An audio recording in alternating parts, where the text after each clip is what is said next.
Hey babe, welcome back to another episode of the Money, Mindset, and Manicures podcast. I have a very incredible guest for you today, and we are diving into some juicy, beautiful gold nuggets for you to take with you on your self-development journey. And her name is Caitlin Spears. Now, Caitlin, at 18, experienced a very painful rejection from the hit show America's Next Top Model, which affected her relationship with her body and food.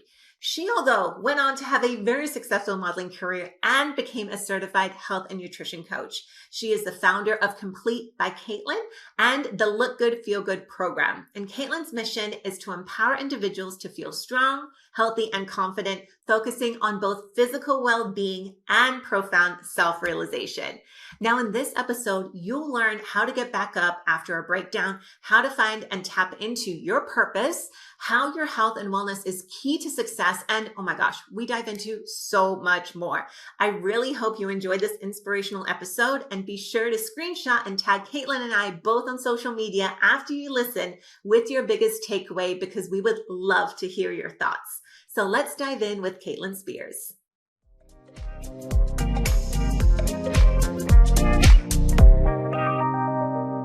Okay, babe, I know you're listening to this podcast because I know that you have a desire to change your life and accomplish big goals, right?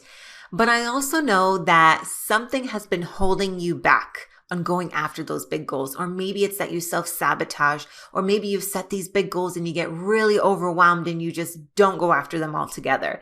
Well, I want to introduce you to a journal that is literally going to help you change your life and help you actually manifest and accomplish any desires or goals that you have. It's called the Marriage Scripting Journal, and it's the #1 selling manifestation and goal setting journal designed exclusively for empowering women just like you to up level and change your life. Now, if you haven't seen this journal on social media already, I want to share with you that it is literally your personal guide to manifesting your dreams and unlocking your true potential. And inside its beautifully curated pages, you'll discover powerful daily journaling pages, workbooks, and exercises to help you set goals, help you plan your dreams, and manifest the life that you deserve. Plus, the one thing that I had to include, and it was a non-negotiable with this journal, is that it needed to have a community. So you'll also have access to join an online community filled with thousands of women just like you who are on the same path using the journal. So I invite you to join me and these thousands of women who have already embraced the power of manifestation and changed their life using the Marriage Scripting Journal. And I also want to gift you with a special 15% off code on your first journal order by using the code Money Mindset. The code is Money Mindset. So head over to manuscripting.com today and embark on a transformative journey by ordering the journal. So go ahead, check out the show notes, empower yourself. Answer the call to getting this journal. If this is speaking to you, I want you to join us.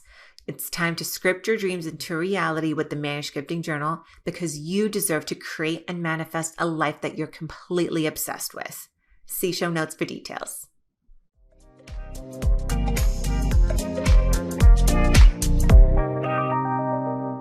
Hi, Caitlin. Welcome to Money, Mindset, and Manicures podcast. How are you doing today? I'm good. How are you? Thanks so much for having me on. I'm so excited to dive into this conversation for so many different reasons that we'll reveal throughout the interview. But first, I would just love for you to give a quick little intro to all of our listeners. Like, who are you? What are you doing now? And just share a little bit about your background. I am a model turned health coach. I now run a full-time health coaching business where I help women all over the world transform their health the simple and fun way. That's just a little snippet. What I'm loving most about connecting with you and diving into this conversation, because so many of our listeners, they're right now trying to either figure out what they want to do with their lives. Maybe they've been in a career for so long and trying to pivot out and just kind of like find themselves. And I feel like most people, especially women, they feel like, you know, from a very young age or even from their like early 20s, just out of college and growing up, they're trying to figure out what it is that they do. And maybe they feel kind of like stuck into like pivoting into who they really want to become and what they want to kind of like pivot into or transition into.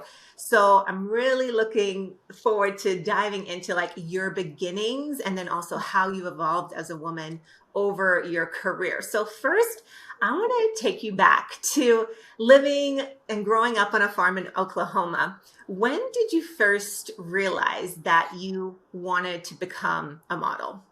Like, did your family support you? Was this just like a spur of the moment? Maybe you're like in your late teens. Like, how did that whole story evolve?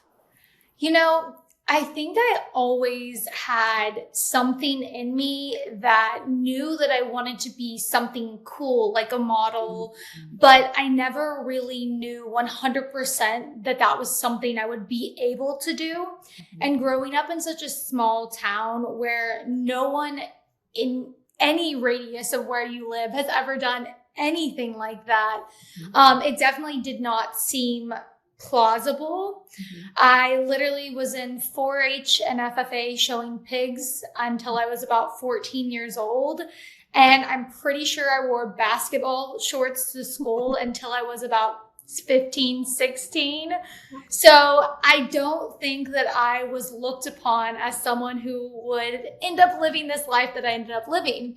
But with that being said, I grew up watching shows like America's Next Top Model and dreaming of being bigger, better, being that person on the TV screen, doing those amazing things.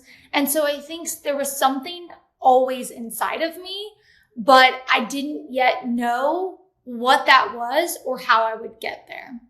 Oh, I love that. Now, I don't know if you knew this about me, but I used to model as well.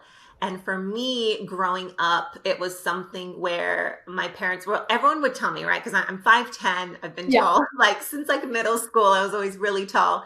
And for me, it was like my family, my parents were like, no, you need to focus on school, on sports, on going to college, like doing any of this modeling stuff was like an absolutely not. And for me, I finally stepped into it when I went away for college because all of a sudden I didn't have my parents, on my back telling me what I could and couldn't do. I could actually like step into it and start experimenting and like looking at different, like getting into the modeling world of like castings and all these sorts of things. And it all also for me stemmed from America's Next Top Model. So that's kind of really cool to hear that for you, you kind of grew up doing that. So when was that moment in time? Like when did you actually start? How did you get into it? So I actually decided I had a similar yet different experience in the sense of it wasn't that my parents didn't support me on that journey. I don't think they knew how to support me.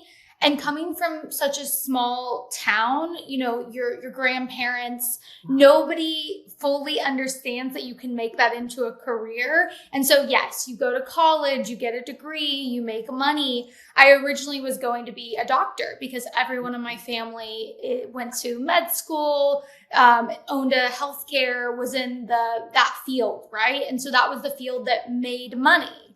And so that was where I thought I needed to be. And I think all those mixed signals that I got for so long is like, on one hand, my mom did support me in this new journey of going on to be a model, but had no idea how to properly support me mentally, emotionally, physically through that journey. So I first started, I did a pageant. I was 17 years old and I did the Miss Oklahoma teen pageant. And I did it for a scholarship. I had never done a pageant in my adulthood life. And I was like, there's this big scholarship. It'll pay for my school because I need to go be a doctor. I need to have some money. I need someone to pay for my college. And so I did this pageant and I didn't win. Nothing really came out of it at the pageant, but I was actually scouted by an agency. And then soon after, contacted by the producers of America's Next Top Model from me doing this pageant. So you could say that that's what ignited the flame or the fire that ended up being the last 11 years of my life. Oh my gosh, that's amazing. You literally just unlocked a core memory for me that I actually completely forgot about, and that I did a pageant as well. And the same thing went down with, I didn't get scouted from that. Of course, you get a lot of opportunities from those things, but I was just so young and I just didn't get it yet. And I just didn't have that growth. And the same thing for my parents. You bring up a really good point with, it's not that parents usually tell you they don't want to do you to do something because they just don't want you to do it. It's them just having the knowledge and education of what they know, Yeah. and what they wanted for you, right, is just to be successful, to be Mhm. financially capable, and all they can teach you on is what they know. And for me as well, being a first generation immigrant, it was like my parents as well. Like I went to college to go to med school to become a doctor, Yeah. and throughout those years, that's when it clicked for me. I'm like, wait, this isn't what I'm meant to do. This is like what was kind of taught and ingrained in me that I had to go do in order to be successful. So Yeah. that is just so interesting that we have very similar stories in that aspect. And I really want to dive into this America's Next Top Model opportunity, because I know for you, it was such an exciting and Yeah. pivotal moment that, oh my gosh, I have this opportunity. I can make it. I can be a model. So can you share more about that experience and, you know, how it shaped the person who you are today? For anyone listening, even if you weren't scouted for a huge modeling TV show, it's whatever that moment is for you, right? That like lights you up, that gives you hope, that you feel like is going to take you to that next chapter. Maybe it's a big job. Maybe it's a role in a movie. Maybe it depends on who you are, right? But it's that moment for you where you feel like this opportunity can change your life. I literally grew up on a cow farm of 2,500 people. Walmart was 45 minutes away. So I go back to the mindset of this little 18-year-old me who grew up in such a small town that I couldn't even fathom how much my life would change if this opportunity worked out. And so I think I put all my eggs in one basket, right? I went all in. I told, everyone I was ready to go. I thought it was guaranteed. And let me just tell you, nothing in life is guaranteed. And now at 29 years old, I know that. But at 18 years old, I thought it was guaranteed. And it was I like to say it was probably the best, worst experience of my life, because I needed that to happen. I needed someone to knock me down at 18 so that I could go through the next few years in the suck and figure it out. Because if that would have happened to me at 25 and I didn't build those tools earlier in life, I don't know how I would have handled it. And it probably would have ruined my life a lot more than it did at 18. I had time, right? I had time on my side. And what happened was basically I was scouted by the producers. They were really, really excited.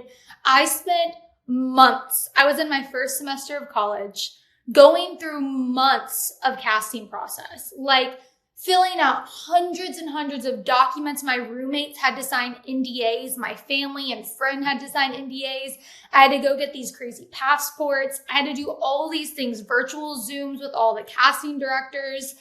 And we were about to film. Like, this was literally a month before filming. They took a break for the holidays. They came back after the holiday. I thought I was flying to LA to film. And little did I know, I would receive an email that said, "We've decided that we think you need to work on your body and try again next season." And I was just so devastated because I was not at my best. I was in my first semester of college. So looking back, I wasn't where I needed to be, but I was such a small person. I mean, in the grand scheme of things, I was slightly out of shape, put it nicely. But you can imagine what someone in a high position that you think is about to change your life, be it a job, be it a career, be it whatever, and all of a sudden they tell you like, "You're not good enough. You aren't good enough to make it. We'd like you to try again next year." And I'm going back to, you came to me. Yeah. You sought me out. Like, that was what was so hard for me, I think, to wrap my head around, was that they came to me and then they destroyed my dreams in like one email. Wow. And they said that all just in one email, not even a call. And not only just a rejection in an email saying you're not going on the show, but even to like say, hey, your body isn't where it's meant to be. I couldn't even imagine at 18. Well, I mean, I had similar experiences throughout because that's when I started modeling, was in college. So it's like 18, 19, 20, 21, and constantly being rejected or saying no, or literally told like you need to lose weight or get in better shape or you're not the look for this. Like that really just messes with your mind, especially as a female where we already have so many other things telling us, right? That we need to Yeah. look prettier, look better, especially during a time when, like thin was in, like that was all that it was in magazines and everything. So how did this rejection at 18 shape your relationship with your body and food? And how did you, in this young age, like overcome these challenges during that time? Well, I think we can all relate. If you've been through that stage of life, 18 to 21 is some of the hardest years of your life, because not only are you transitioning into this woman, right? Like this woman who's out on her own. You've never had to cook for yourself, take care of yourself. Your metabolism starts to slow down. Maybe you go to college, maybe you don't, but you're having to do everything for yourself all at once, and you've never done it before. So, whether you want to call it like the struggles of freshman 15, or just becoming a woman and not knowing how to deal with those changes that you're going through, it takes time, right? Figuring it out. So to layer on to all of that already stressful period of my life, this sent me into like a deep, dark depression. And it took me years to figure out how I would get out of it. It took me years to even realize I was in it. And it was years of looking at myself in the mirror and telling myself, you're not pretty enough. You're not tall enough. You're not skinny enough. Standing there looking at my thighs thinking, oh, is my thigh gap getting bigger? Like maybe they'll like me more if my thigh gap is getting bigger. It was, an unhealthy relationship with food, so far to where I would hide food in my own room. Being an adult, no one's monitoring the food that I'm eating, but I thought if people didn't see me eat it, it didn't count, or that they didn't see what I was going through. I hid it really well. And so looking back on the body dysmorphia, the eating disorder, the unhealthy relationship with the gym that I had, where it was all or nothing, right? It was go, go, go, go, go, get as skinny as possible. And then you're so depressed because you're still not where you need to be. And you feel like you've given your all and you're so tapped out that you just fall back into those unhealthy patterns that depression has created. And so that was what 18 to 21 was for me, was fighting to figure out how I got out of that, fighting to figure out that I was in it, because the first step to making change is realizing that you need to make change, right? So you've got to realize that there's something that needs to change, and then you can start taking those small daily actions to actually make the change.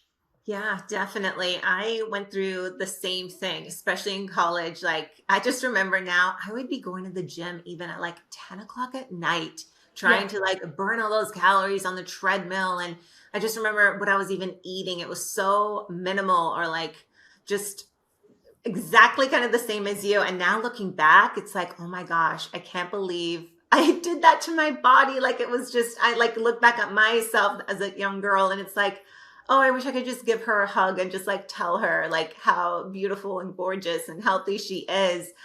So as you're going through this process of these years, did you give up on modeling? Did you continue? Like, what was your next steps after that major rejection?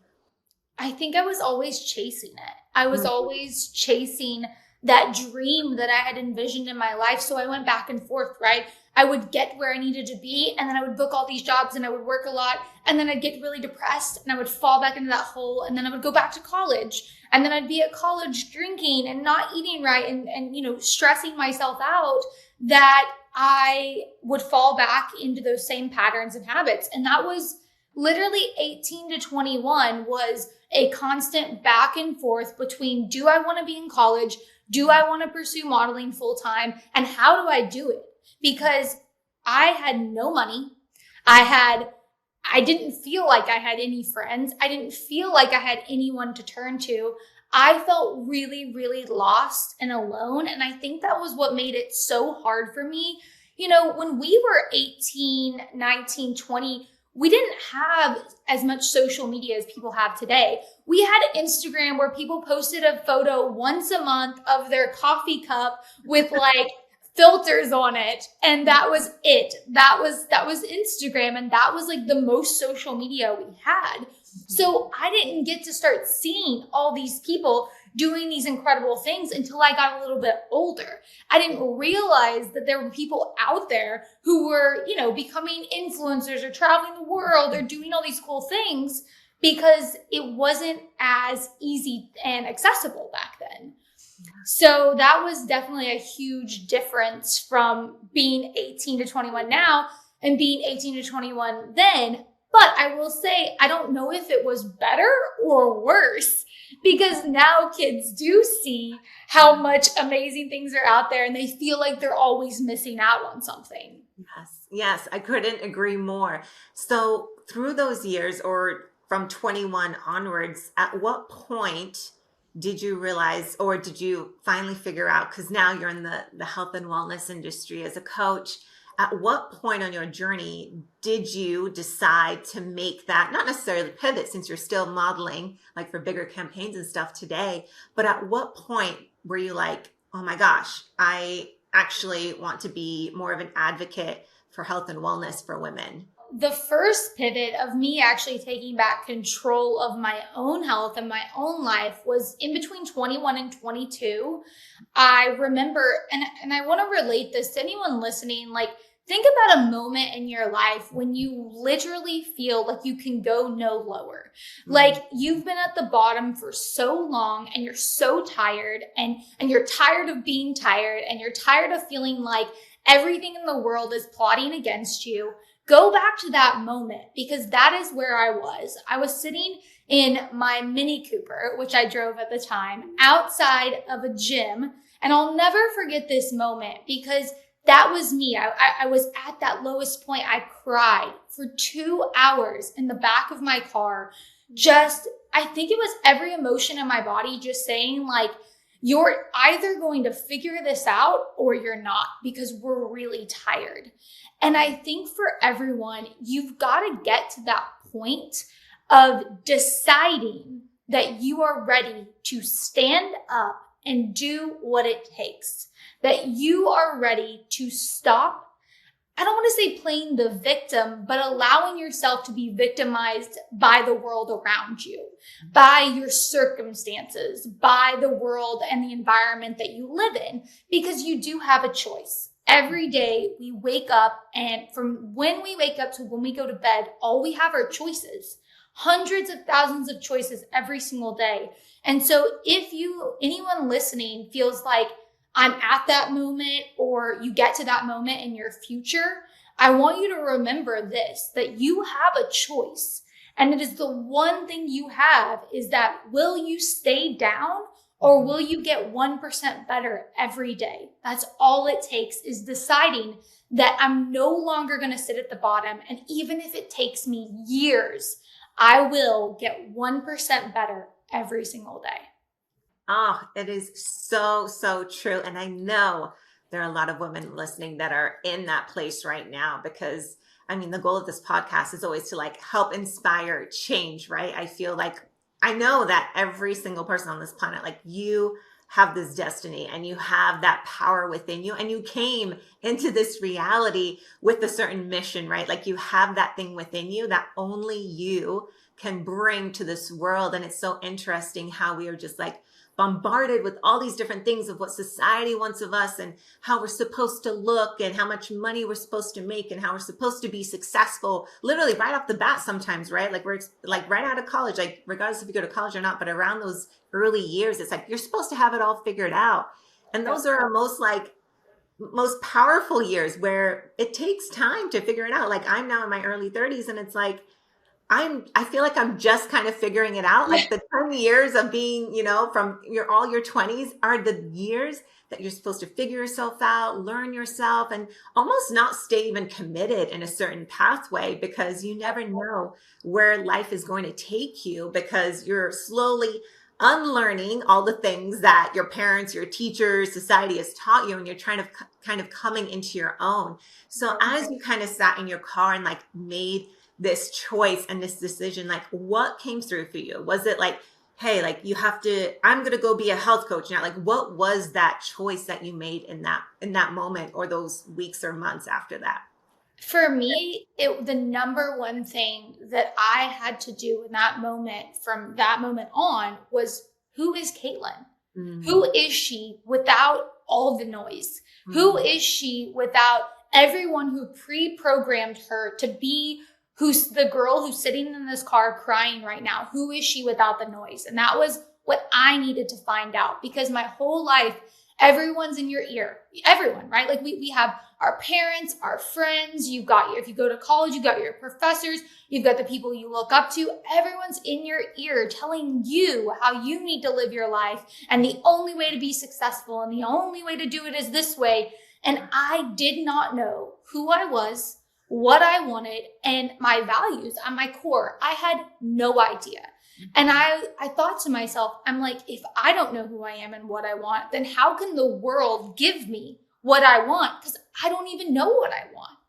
So from that day on, my number one goal was, how can I get rid of the noise and get really, really quiet with myself and start listening to the only voice that mattered, which was my voice, the internal voice that I had quieted down for so many years. The girl who used to be so loud and outgoing and ambitious and independent had been silenced, and I wanted to find her again. And so I literally decided to leave college, and I took a leap of faith. And I want to relate, because I know all of my stories are kind of like, oh, America's Next Top Model, or, not everyone can relate to that. And not everyone can relate to the fact that I decided to pick up and go to Bali, right? Not everyone can relate to that. But I like to say, what's your Bali moment? What is the moment you decided you were going to stop doing something for everyone else and you were going to do something that you wanted to do for you to figure out who you are? And that was it. And I thought to myself, I am young. I have no kids. I have no money either, but I'm going to figure this out because I've got a job. I can save. What do I need to do to get out of here? And I ended up applying for a scholarship to a school in Bali, the Institute of Code. And they were doing a program where they were teaching people how to build websites, but then also how to build a social media brand. Because this was at the time when social media was taking off. Mm-hmm. And I was like, wow, my prayers have been answered. I wanted to get away from all the noise. And what better way to get away from the noise than to go to Bali on the other side of the world by myself? I applied for the program and the universe answered my prayers and I received a scholarship and I paid my way on a one-way ticket to Bali and I went. And it was the best decision that I ever made because for once in my life, I didn't hear anyone else. Oh my gosh, that is so beautiful. And I love how you mentioned, this like breakdown that you had that you felt was like your rock bottom.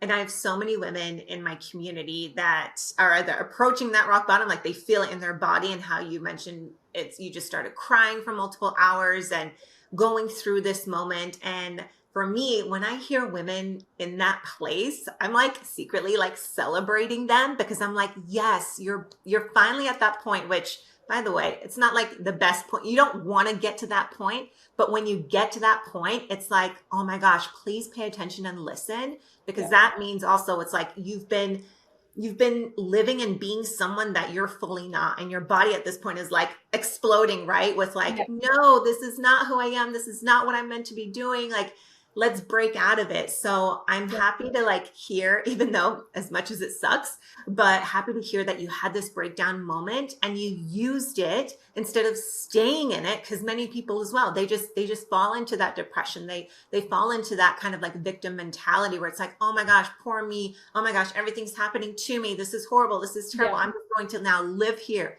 and not change anything about it and just continue living in the suck. But you took that moment, and what a beautiful story of just like literally basically putting it out there to the universe, to God, and just being like, I am ready and open to like go to my next level. And this opportunity fell into your lap basically, and you took advantage of it, which is just so beautiful. So from going to Bali, from there, where did that take you? Did it take you to then start becoming an influencer? Is that where you started with being in the health and wellness space? What did that next steps look like for you? So moving to Bali is what helped me tap into finding out who I was first and Mhm. foremost. Mhm. Anyone who's ever been to Bali, and if you've never been, Bali is a very spiritual place. And at that point in my life, I didn't even know what spirituality was. I thought it was religion, and it is not. Spirituality does not mean religion. It Mhm. means the sense of who you are in the world around you, to this greater being, this calling that you have, your passion, your purpose, call it what you want, right? Spirituality is tapping into that. And I had never realized that. And then I go to this country where it is one of the most beautiful places in the entire world. And the people are some of the most beautiful people that I've ever seen. And, I'm walking around this beautiful place, seeing these people who some might say have nothing. They have no floors, no roofs, barely any food. The dogs are starving. Some of the people are starving. And I say that to say these people were some of the happiest people I'd ever met in my entire life. And so I went back to that girl in the Mini Cooper crying, thinking her whole life was over, to these people who are just living and thriving, and because they weren't so taken back by material things. They didn't live their life for objects or people or praise or fame or money. They lived their life for purpose and nature and the human being connection. And I had never experienced that. And so after being there, I was the best version of me. It just, something tapped into my soul. I stopped drinking. I was getting up every morning for 6 a.m. yoga. I was connecting with people who were in this course that I was at, this school that I was at. These people were from Australia, Hong Kong, India, Poland, like all over the world. And I was getting to connect with people from countries I never even imagined going to. And to me, that was the first moment I knew that the number one thing that was going to help me get where I wanted to go was connection, people. You have to have a community, a connection, social support for anything in life. It's really hard to go at it alone. And what I realized there was I had been going at it alone for the last 3 years. I had been fighting with myself, and all I needed to do was find good people, create a good environment, and ask for help. Oh, isn't that so, so true? And that's literally why when I launched even the manuscripting journal, the first thing I launched with it was a community. Yeah. Because I know when I hit my rock bottom, so alone, no one could relate, no one could resonate, none of my friends, even family, like they didn't know what I was like doing with my career, with modeling, with, being an entrepreneur, all these things. Like my current inner circle didn't understand it. And that's why even with the manuscripting community, created it so that no woman should ever have to feel alone, because our community is all about like changing your life, right? That is just such a beautiful story, and just share with how important it is to have community. So what actually inspired you to like go forth and get like your certifications and go down the health and nutrition route and fitness coaching and all of that? How did that all connect? After I left Bali, I ended up pursuing my dreams of becoming the model. And it worked out because I was in such a good place in my life that I was ready to receive that, right? I was in a space where I wasn't doing it to punish myself. I wasn't doing it because someone else thought I needed to do it to be successful. I was doing it for me. And that is when everything lined up and I had years and years of success at it. I moved to LA directly after I got back from Bali, and I had an amazing, amazing time doing it. But during COVID, we hit a space where obviously everything was shutting down, and I had kind of been teetering with the idea of going back to school or doing something that challenged me because I felt really comfortable. I felt like I'm doing these huge jobs and I'm not 100% satisfied. And I feel like I have a lot more value to offer the world. Now, at that time, I had no idea that I was going to be able to take everything I had learned from point A, being 18 years old, to point B, being 25, and turn that into a formula that I didn't even realize I created that could help women. I didn't even think that, oh, I'm my first client. I'm my first testimonial. I did that. I brought her from her lowest point to a thriving, successful career. I decided that I thought I wanted to go back to school, but I kind of had a little bit of a mid-20s crisis, you can call it. I'm sure all of us can relate if we've ever wanted to pivot, right? You've been doing something for so many years. Maybe you worked really, really hard for it. Maybe you went to college for so many years. You fought for these promotions. You worked your butt off to be where you are, but now something in you is telling you that you need to pivot, that there's something else that's waiting for you. And you start to have all those emotions again, right? Like, oh, I'll be a fraud. If I go to a new job, I'll be at the bottom. Like, nobody will believe in me. I'll be starting all over. All of those imposter syndrome thoughts start to slip in. So I like to say I was having my mid-20s crisis during COVID, and my sweet boyfriend was like, you are so smart. You have so much to offer the world. You love health and nutrition. Your whole life is health and nutrition now. You went from having an eating disorder, dealing with body dysmorphia, getting turned down by every agency and every TV show, and now you're here doing it, living this like dream life. You can do whatever you want to do. And I'm like, yeah, I can. I'm like, totally. And so I did what I did when I went to Bali. And what I did when I went to Bali is I started asking questions, and I started connecting with people who had the answers that I needed, because I didn't know where I was going and I didn't know how I was going to get there. But I knew if I didn't ask, I wouldn't receive. So that's the number one thing you have to do. If you're looking to change anything in your life, you've got to ask for it. The universe, your friends, your colleagues, random strangers on the street, you've got to ask for it. People have to know that you are looking for something in order for them to give you what you need.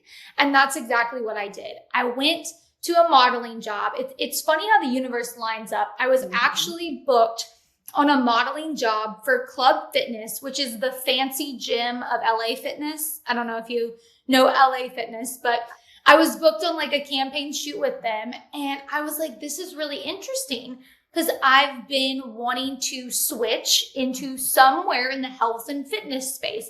I don't know what it is, but it's really interesting that I haven't booked a gym job in 2 years. And now I'm getting like booked on this job. I'm going to go there and I'm going to ask anyone that's there questions. And that is exactly what I did. I started talking with all the girls who were trainers, who worked in the fitness and health industry, questions. And one of them said, everything you are telling me that you want to do sounds exactly like something my friend attended, a school she attended. Let me send you the information. You should look it up. She sends me the information. I set up a call with the school, and a trickle domino effect just started to happen because the universe again was like, yes, you're on the right path. You're asking questions. You're putting in the work. You're not just sitting around thinking about it. You're doing it. You're doing the work. I was reading a book yesterday. It's Atomic Habits, and it's talking about, how we always are in motion. We always think that we're doing things, but action has to take place for change to happen. Motion just means you're talking about it, you're thinking about it. You've got to go out and do the things that you're thinking about. If I didn't go out and ask those questions, I would not be sitting here on this podcast with a successful health coaching business. I enrolled in the school and I allowed that to guide me. I still didn't know what I was doing. I was like, I want to teach people health and nutrition, but how can I do that? And when you allow the universe to kind of take the wheel and you do the work, right? Like, it's not just going to happen. You show up and you do the work and you be willing for things to not look exactly like you thought they might look, right? Because life has a funny way of creating a life that we need, not what we want. So be ready for the universe to give you what you need, not what you want. Yes. Oh my gosh. So good. Because when you say this about like going out and taking that action, like that's exactly what needs to happen, right? With manifesting, with anything, whatever goal or desire that you have, we can't just sit back and like create the vision boards and write in our journal and just visualize it, right? We have to go out and take the action. And I think another tip for those of you that are listening that might be sitting here like, well, I don't go anywhere. I don't have anyone to go ask in person. This is where social media comes in. Because I know every single pivot that I've done in my business, and Kayla, I'm sure you can say the same.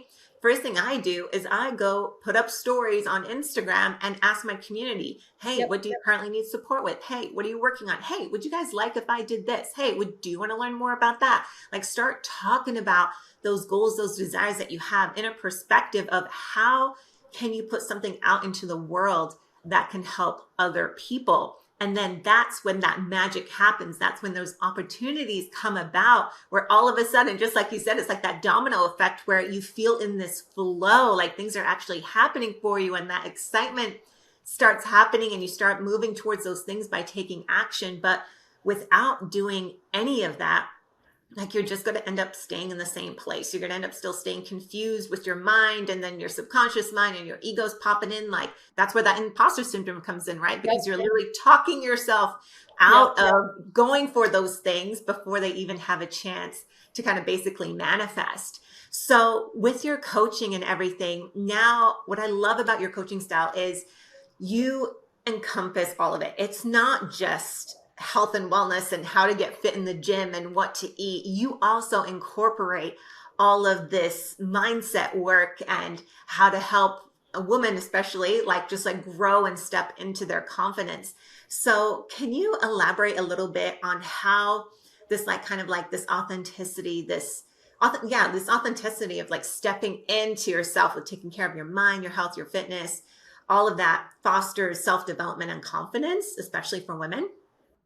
I think as women, confidence comes from what we do consistently in anything, right? Job, career, health. Confidence comes from what you do consistently. You cannot expect to do something once a month and be confident at it. You cannot expect to do something twice a year and be confident at it. That is not how it works. You have to put in the work. But there's a big difference between putting in work that you hate and putting in work that you love. So what I teach my clients is how can you do the necessary things to live the life you want to be living without hating it, right? Because if you hate it, you won't do it consistently. And if you don't do it consistently, you won't get results. That is how life works. So I work with my clients through mindset being, that's what I had to work through. Who am I? What do I want? Envision what I want for me, myself, not for other people. And now I want to create steps to how I get there. How do I unwire these negative thoughts, these patterns that I have? Because if you don't have that foundation, you can't continue on. And it's the same thing with your nutrition. I teach it from a place of I have been you. I've been there. I had no knowledge around nutrition. I had no tools, no support, no guidance, and I had a really, really unhealthy relationship with food. So I teach it from the perspective and from the lens of someone who's lived in the shoes that you are currently in. And I teach people that health is a way of life. Health isn't, most people, when you say, oh, I want to get healthy, they say, okay, I'm thinking I probably need to change my diet and I need to work out more. That is two components of a grand plan that has to be laid out. You are a human being. You have so many intricacies and depths to you, whether that's mentally, physically, emotionally, spiritually, and you have to understand and tap into all realms of your health in order to have long-term success. And I think that's where the industry kind of fell off for a long time, really pushing, trendy yo-yo diets and quick fixes or things like Ozempic that, yes, you tangibly can get a result fast, right? But if you go back in 1 year, I'd love to see how many people keep those results, right? So the biggest thing in my health coaching business is I do not preach that there's a magic pill that can make everything perfect in 30 days, because that would be a lie. I want to teach you how to take back control, because if you have control of your life, you feel empowered to make healthier choices. And if you make healthier choices, you create healthier habits. And those healthy habits lead to consistency, which leads to the results that you crave. And so it's teaching people to step back and slow down in a world that is so fast. Yes. Oh, couldn't agree more. I mean, you open up Instagram and every other post is like doing 75 hard or 75 soft and this 30-day challenge and this 30-day challenge. And I just remember me back before I kind of healed my whole relationship with food and working out. It was just a constant battle with my body and feeling good some days, but then feeling bad if I dropped off or binge ate over the weekend or something like that. So what is your tip for a woman right now that is maybe on that cycle? Like, how do you help them really break free from these fad diets and these unsustainable practices to achieve these long-lasting results? I think the first step is you have to detach yourself from the idea that results come fast, right? Because if you are so attached to the idea that you have to lose 20 pounds to be doing good or be on the right path, you will never be successful and you will never detach from that cycle of recycling those bad habits that you've created. You have to start with your mindset, how you look at making change and progress. And that starts with inner work, right? That starts with why. Why? I want you to ask yourself, if right now you are recycling the unhealthy habit of binge eating, of any eating disorder, why? Ask yourself, why are you doing this? There's a deeper meaning. There's always something that's lying beneath the surface that you've got to figure out, because for everyone it's different. I can't answer it for you. You have to answer that question.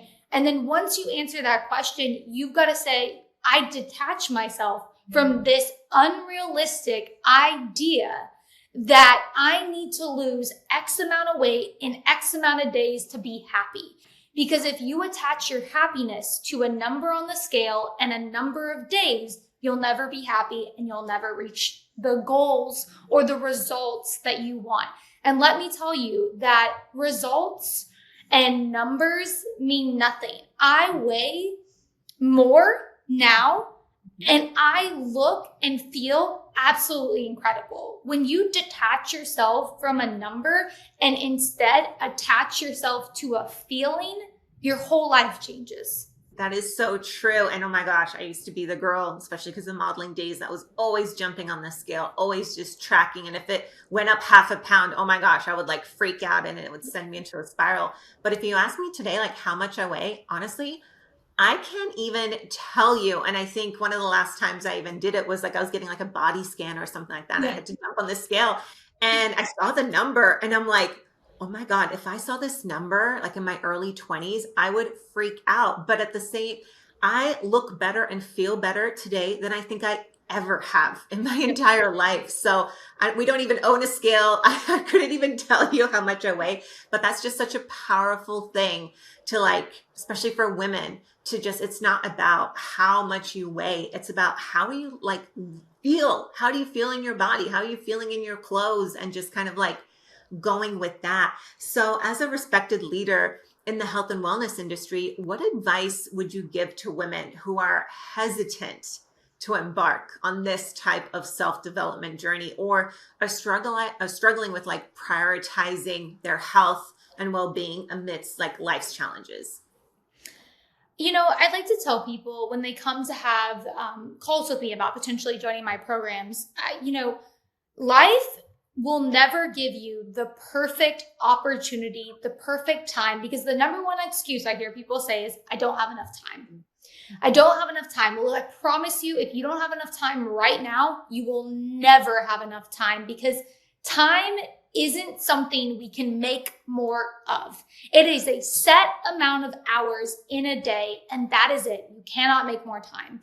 So you've got to decide, is this something you are willing to put in the work on, right? Because if you want a quick fix, they're out there.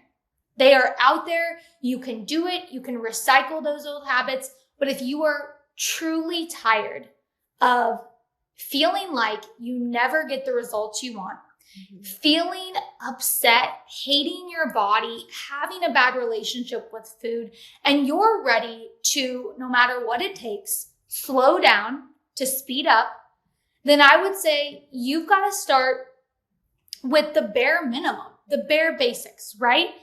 Who are you? What do you want? And how are you going to get there? And the how are you going to get there comes from consciously making a decision every single day to make healthier choices. And that could be, maybe you don't exercise at all. Okay, start with going on walks 3 days a week. If you overcomplicate it, if you burn yourself out, you're going to start back exactly where you were before at the bottom.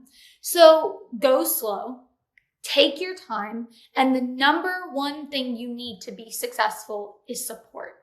Mm-hmm. And people tell me all the time, well, I don't have support. I don't know where to find it. I'm all by myself. That's not true. You're not looking for it. If you don't have support from your family, a lot of people don't have support from their family. If you don't have support from your friends, get new friends. Like, I don't want to be blunt, but that is what I wish someone would have told me. Hey girl, if you don't like where you're at, then do something different. If you don't like the friends you're surrounding yourself with, go make new ones. If you don't like where you're at in your life, get up and do something about it. You have to realize the hard truth that no one's going to do it for you. Change only happens if you make change. So if you are always making excuses, if you're always in motion, today I would tell you, take action. Take any sort of action towards the actual goal that you have set for yourself. That could be working on yourself. That could be going to the grocery store and getting better quality food. That could be going on a walk. That could be getting in a Facebook group of women who are looking for emotional support on a health journey and reaching out to a random stranger on the internet because support is out there. You are just not looking for it. Yes. Oh, I couldn't agree more. It's like literally exactly what I preach here on this podcast. And I know how difficult it could be, and it could be so easy for us to sit here, right, and be like, just make a change. But it is that conscious decision and just starting with those little things. And also like our environment, right? Like I always like to also point out, it's like, take a look at what you're consuming as well. Like if you're going on Instagram every single day and every single day you're following these accounts that are so inspirational that it's like you feel like you can't even reach it, like unfollow those accounts, start consuming content that is actually going to empower you and make you excited, join those groups, make those new friends, do all of those things, because change happens slowly. Like, as you said, it's not going to happen overnight. And I think we're also living in a reality right now where we're expecting those instant results. Like, hello, like we have same day Amazon Prime right now. Like, so we are so conditioned that if it doesn't happen overnight or if it doesn't happen in the week, like it's just not going to happen. And that's why even when with New Year's resolutions, right? Like within a couple weeks, People majority of people like fall off. Like there's no one that sticks to it, because not only are they setting these big, huge goals and not creating a plan for them, but they're also trying to change a million things at once. Like, oh, I want to lose weight. Oh, I want to eat healthier. Oh, I want to start working out more. Oh, I want to work on my business. Oh, I want to do this. Like that's so overwhelming for our brains and our minds to catch up with. And then at the end of the day, what do we end up doing? Well, just screw it. I'm going to just do it later because I'm just too busy to do all of these things. I don't have the money right now. It's just not a priority. But I think at the end of the day, when it comes to our health, it should be like, that is the number one priority, because I feel like when you feel good, it transpires into every single other aspect. Yeah. You have the energy to work towards those goals. You feel confident enough because you're feeling good to take action. Like it all comes down to taking this action. Oh my gosh. So Caitlin, thank you so much for this incredible, uplifting, empowering conversation.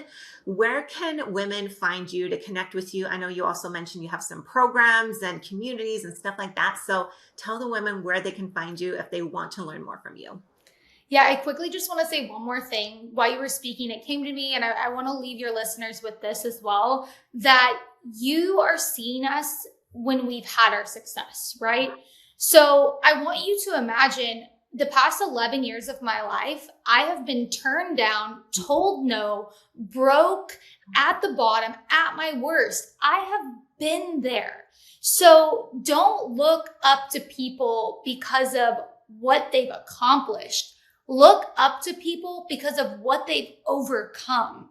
That is how we got where we are. We didn't just land here. We kept going and we stopped making excuses and we started prioritizing the things that are important. And so that is the last thing that I wanted to leave them with, is that it is not what I've reached or what you've reached or where we are. It's what we've overcome that needs to be looked at, because that is how you get to your own personal big moment, your goal, your career, your path, is that you overcome all the obstacles that life puts in your way, because life isn't easy, life isn't fair, and there will be obstacles. It's how willing are you to put in the work to overcome every obstacle you may face. That is who succeeds. That is who reaches the finish line. Those who don't give up.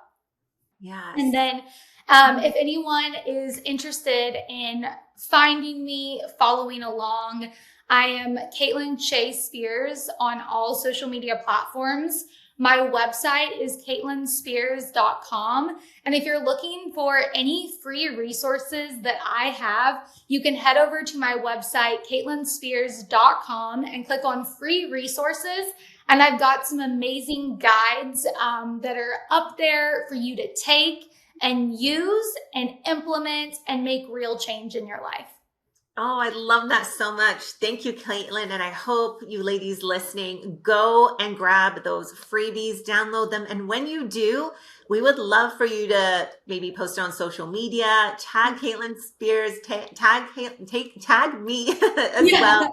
Let us know your biggest takeaway from this podcast episode. I mean, there are just so many juicy golden nuggets to help you on your journey. So thank you again, Caitlin, for joining me today. I really loved this interview with you. Yeah, thanks for having me.